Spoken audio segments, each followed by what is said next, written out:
7 দিন আগে মৃত্যু হয়েছে খড়দহের বাসিন্দা মোহিনী মোহন মুখোপাধ্যায়ের।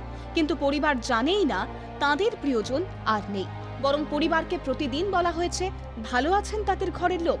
এমনকি বাড়ি থেকে চেয়ে খাবারও আনানো হয়েছে প্রতিদিন।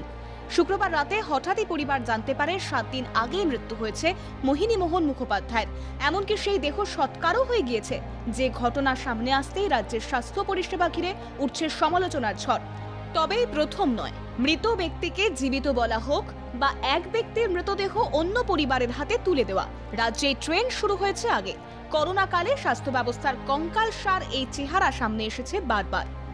1 মে 2020 হাওড়ার বাগনান মানকুরের রুইদাস পাড়ার আদুরে রুইদাসের মৃত্যুর 2 সপ্তাহ পর পরিবার জানতে পেরেছিল প্রসূতির মৃত্যু হয়েছে।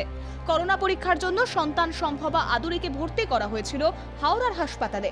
সেখান থেকেই 21 এপ্রিল পরিবারকে জানানো হয়েছিল পুত্র সন্তান হয়েছে আদুরের। মা ও সন্তান উভয়ই ভালো আছেন। পরে 1 মে পরিবার জানতে পারে 20 এপ্রিল অন্তঃসত্ত্বা অবস্থাতেই মৃত্যু হয়েছে আদুরের। 14 জুলাই 2020 মৃতকে জীবিত বলার অভিযোগে বিদ্ধ সুপার স্পেশালিটি হাসপাতাল কলকাতা মেডিকেলও। হাওড়ার সলপের বাসিন্দা অজয় মান্না ভুগছিলেন ফুসফুসের ক্যান্সারে। কোভিড টেস্টের জন্য 9 জুলাই মেডিকেল কলেজে ভর্তি করা হয় তাকে। 13 জুলাই পর্যন্ত পরিবারকে জানানো হয় রোগী ভালো আছেন।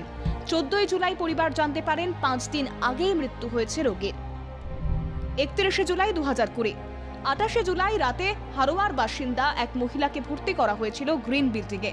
রোগী ভালো আছেন বলে পরিবারকে জানায় কলকাতা মেডিকেল কর্তৃপক্ষ। 31 জুলাই সকাল পর্যন্ত মায়ের জন্য খাবার কিনে দিয়ে আসে ছেলে। কিন্তু 31 জুলাই দুপুরে মেডিকেল থেকে ফোন করে জানায় একদিন আগেই মৃত্যু হয়েছে মহিলার। মাথায় আকাশ ভেঙে পড়ে পরিবারের। মর্গে মায়ের দেহ পায় ছেলে। 7 আগস্ট 2020 বিআর সিং হাসপাতালে 1 আগস্ট কিডনির সমস্যা নিয়ে ভর্তি করা হয়েছিল কল্পনা ভগতকে। কিন্তু ডায়ালিসিসের পর রোগীর মৃত্যু হয়। দেহ নিতে গিয়েই চক্ষু চড়ক কাজ পরিবারের। দেখা যায় কল্পনা ভগত বলে শিলা সেনগুপ্ত নামে এক মহিলার দেহ তুলে দেওয়া হচ্ছে। অনেক খোঁজাখুঁজির পরও দেহ মেলেনি ওই মহিলার। রাজ্যে শুরু হওয়া এই ট্রেন্ডের নবতম সংযোজন বিরাটির ঘটনা, যা চোখে আঙুল দিয়ে দেখিয়ে দিচ্ছে কতটা বেহাল এ রাজ্যের স্বাস্থ্য পরিষেবা। Bureau report, Calcutta television network.